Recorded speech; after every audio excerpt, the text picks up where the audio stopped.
Alam mo, Noel, hindi na importante sa buhay natin yung Nico na yan, okay? Pero kailangan niya pa rin tayong harapin. Sa lahat ng mga ginawa niya.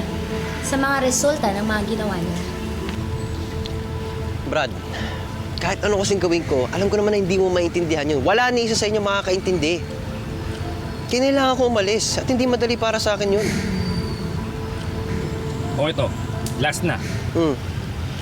So dahil sa nangyari, sigurado kang welcome ka pa dito.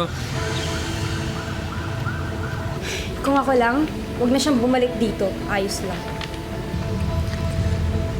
Pare, umuwi ako dito para sa nanay ko at sa mga kapatid ko.